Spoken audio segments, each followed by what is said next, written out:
Hello, we've got HackerBox number 0029 here. The theme is Field Kit, and we're going to have a look at what we've got inside.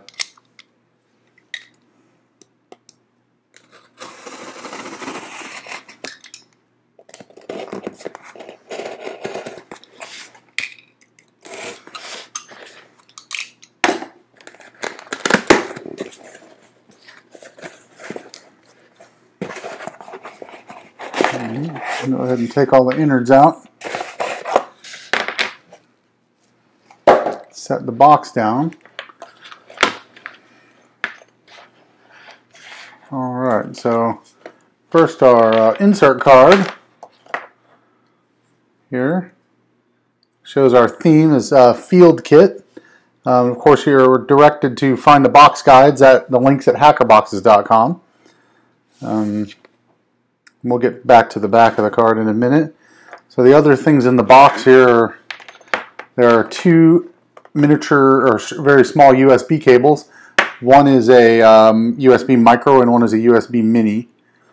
So those will be good for the Field Kit. We have a exclusive Phone Freak decal here. It's a black and white decal with a retro telephone dial. Have a USB soldering iron. So these are really interesting soldering irons. They're powered by USB. They're great for portable field use, and they have a little stand and a piece of solder, little bit of solder that comes with them. Let's see, there's also a 400-point solderless breadboard in here. And we have the HackerBoxes, exclusive HackerBoxes Field Kit here. So this is a very cool little bag that you can keep your tools and supplies in for whenever you need to do any field-related work. And you know, that might be different for lots of different people. Here's another exclusive item. We have the 8-bit Dragon Keychain, or as Homestar Runner has taught us, Fuhuhu Gods. It's a throwback to Atari 2600 games. Let's see. So inside the kit here, we have a lot of things, or included. There's some mini grabber clips, a whole bunch of jumper wires, and you know, one of the things you can do is put jumper wire on the end of one of these grabber clips, solder it onto the connector, and then you can have a grabber clip that can connect via jumper wire into anything with a plug on it, including a solderless breadboard. So we have those items. This item right here is great for any type of a field kit or tool kit. It is a precision screwdriver that has a number of bits in here and a little magnetic connection, so sometimes one will get stuck. Let's see about that. Oh, maybe it's not stuck this time. Anyhow, you can see there's often one stuck in there just because there's a magnetic connector at the end that will hold the bit into place, which is kind of nice. There's no tightening or screwing or fumbling with a collet. You just put the precision bit in there that you want to use, and it grabs it right onto place.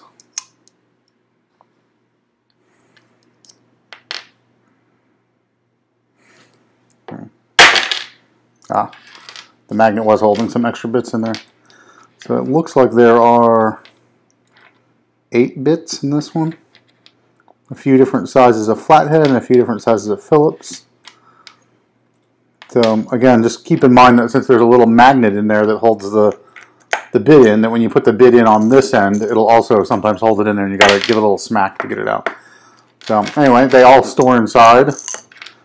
And there's a little screw cap on the back. So this is kind of handy for portable use, for keeping in your toolbox or your field kit, or you know, wherever you want to use this, wherever you might need some precision screwdriver bits.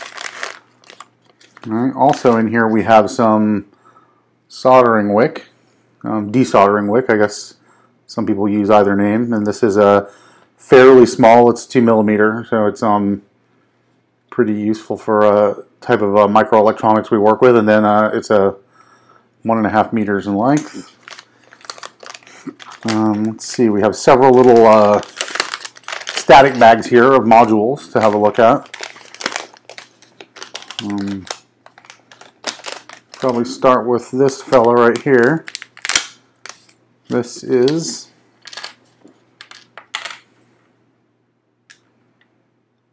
a Pro Micro. Is the kind of the trade name for it. It has the ATmega 32U4 processor, and that's the one that has a built-in USB support. So you'll see there's no USB chip on this board. There's simply the ATmega 32U4 chip. It goes right to a micro USB connector, and then it has the headers. The reverse of our make a little room here, of our reference card has the pinout information for the Pro Micro. So it's a little ATmega module.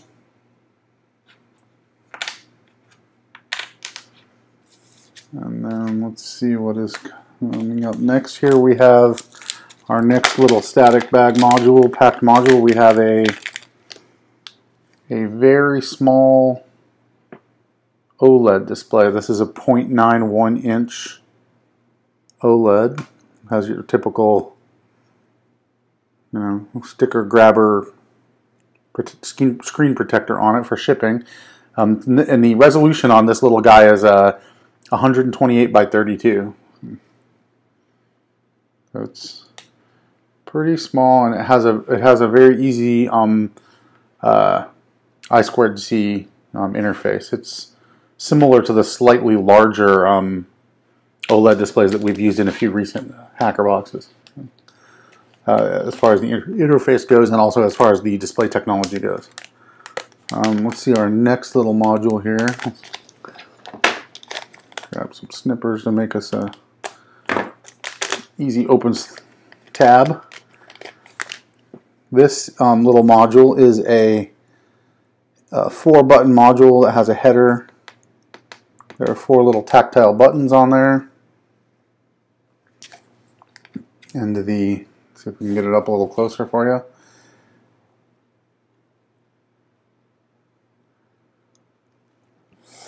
Focus, fella.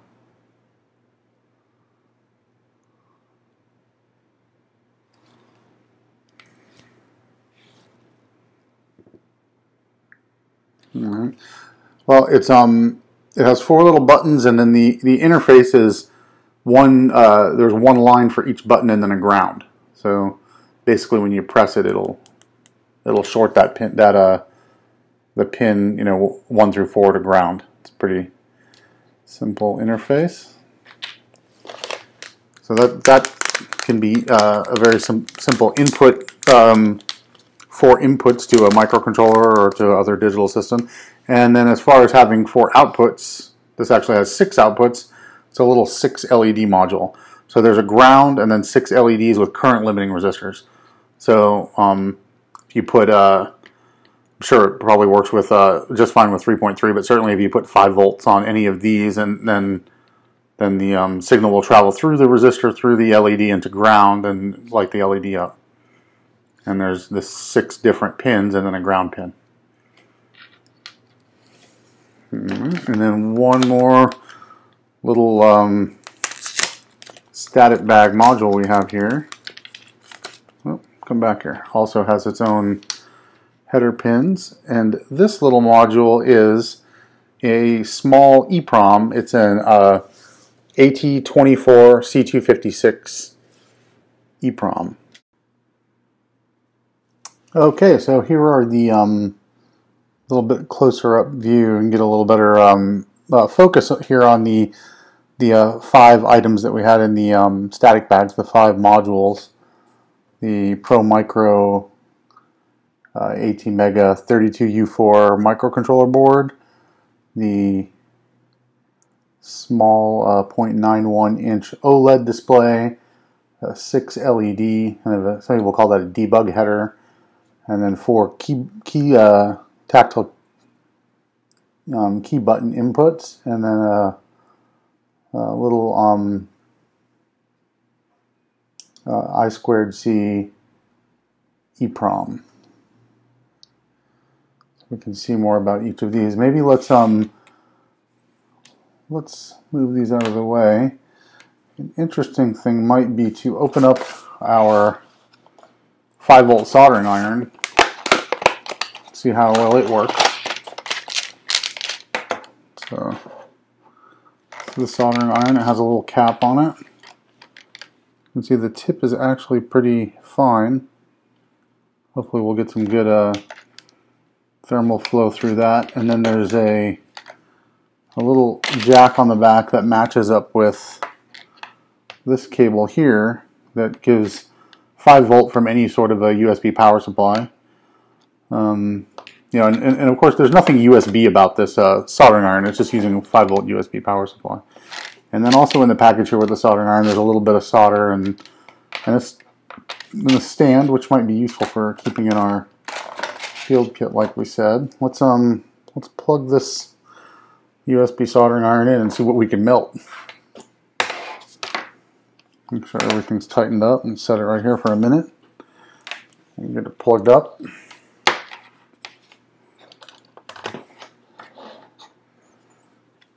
See if there's a light or something that comes on when we plug it in.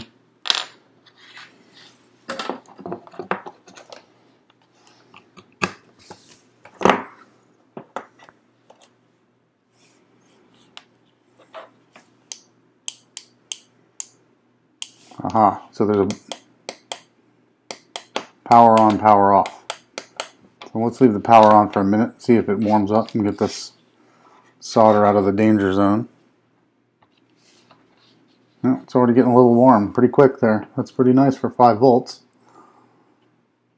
And then maybe once that gets warmed up, we can throw some headers onto this microcontroller here. See how that works.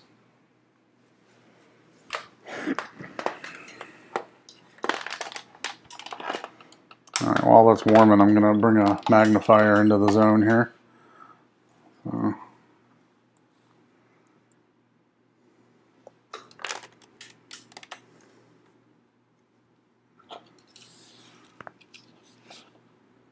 Oh, that heated up very quickly.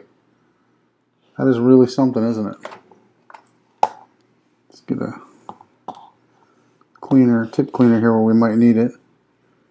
I'm going to go ahead and move this stuff out of the way. I'm going to melt a bunch of solder on here real quick just to let the tip get tinned and get a lot of flux all over it.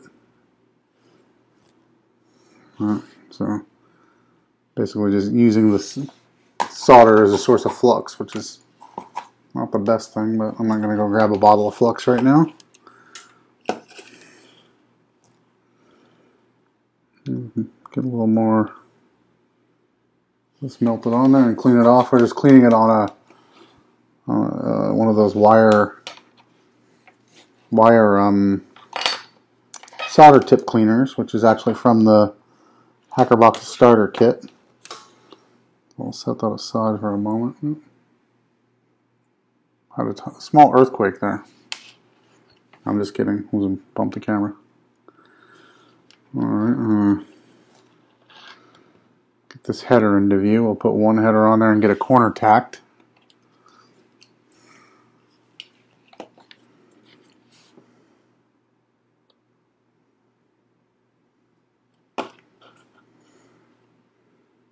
And straighten it up, make sure everything's in order there.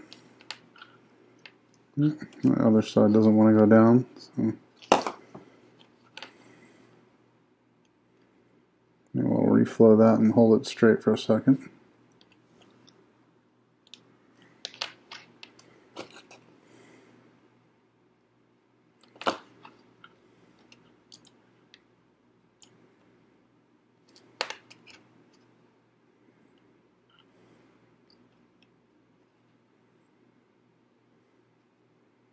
Actually pretty impressive how well that solders for a 5-volt power supply.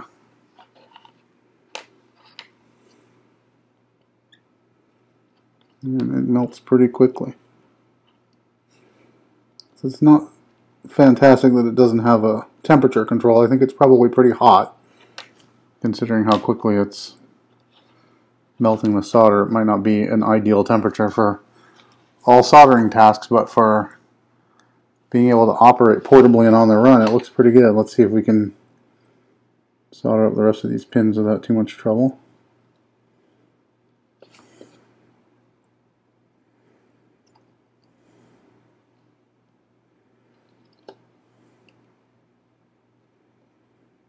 Just want to be careful not to fling any solder onto the microcontroller. It has some pretty fine leads. We don't want to have to rework that, right?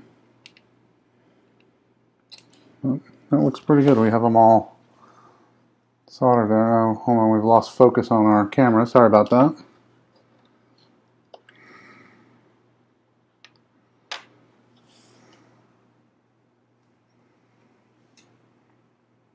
We're going to have a better camera mount. So this might be a good time to point out that one thing we've been trying to do here at HackerBox Labs is make a little more videos.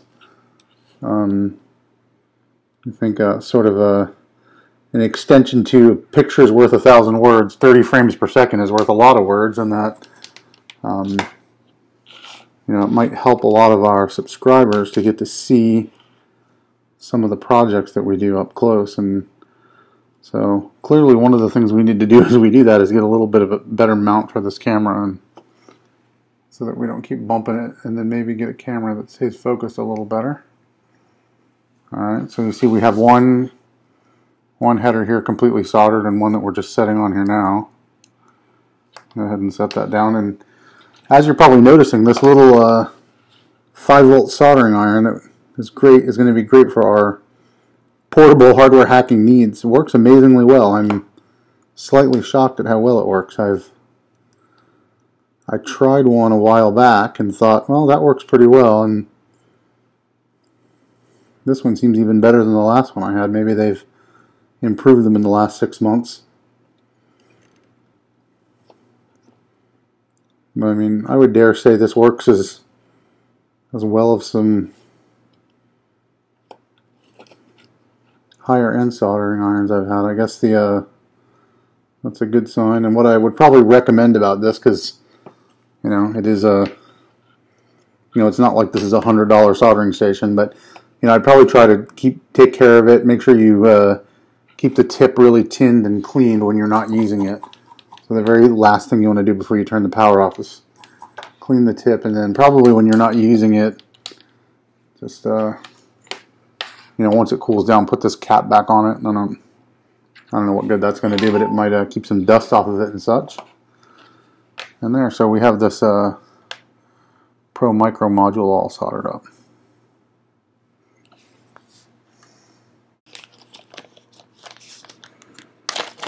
Alright, but maybe we'd also have a look here at what we can do with some of these to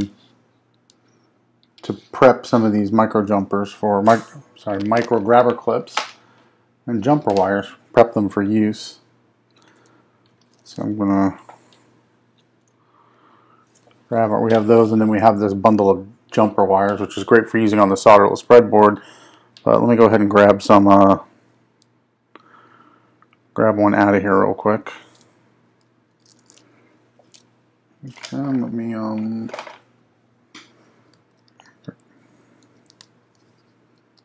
cut it free here for a second.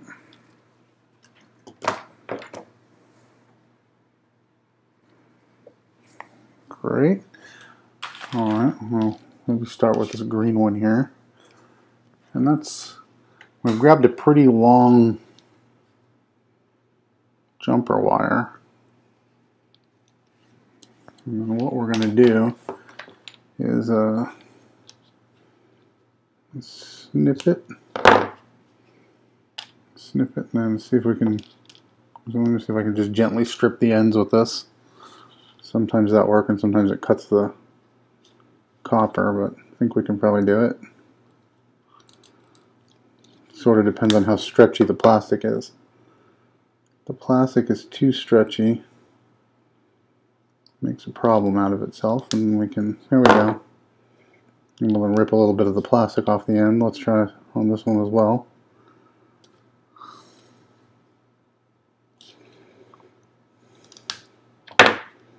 There we go. Now we can pop that loose. Let's just take one of these and we'll put it through.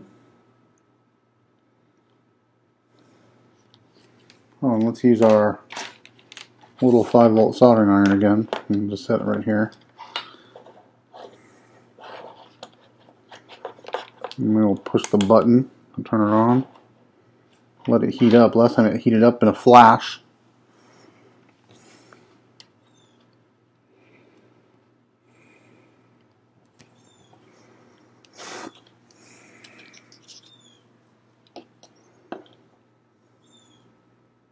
Yeah, wow, that gets hot real quickly. I guess it might have still been a little hot. I don't know. Well, let's see. We'll go ahead and tin this wire from our jumper wire, and we'll get a little bit of solder on this thing, and you can see we already put the outside of the micro grabber onto the wire. Go ahead, solder it in place and let it cool.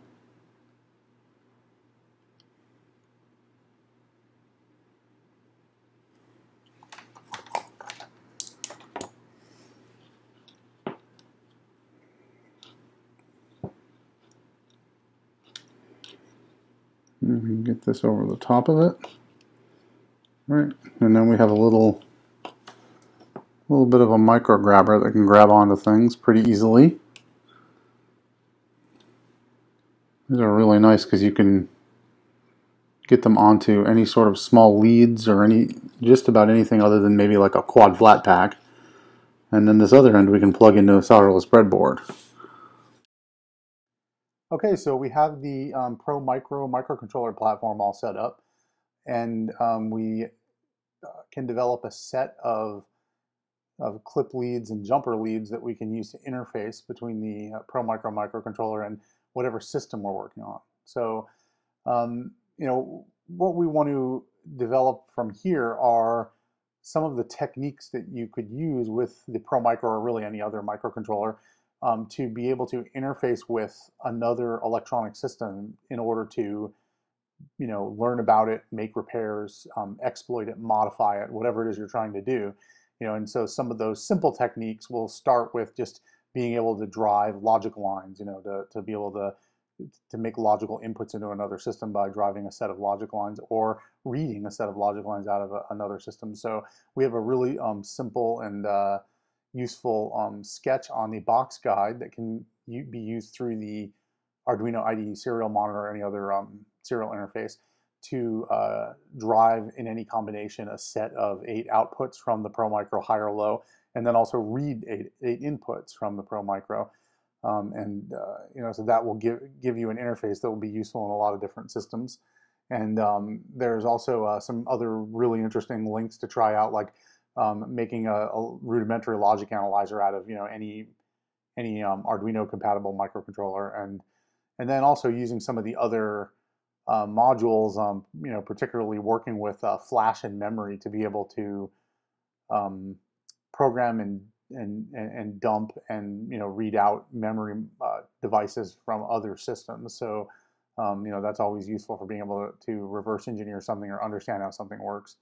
And there's the small OLED display is included for being able to make a quick display of something if you want to include that on your Pro Micro by putting it on the solderless breadboard or otherwise interfacing it to the Pro Micro so that you can, you know, output data without having to use a computer with a serial monitor, even though that's probably something that's, you know, going to be readily available to most people most of the time.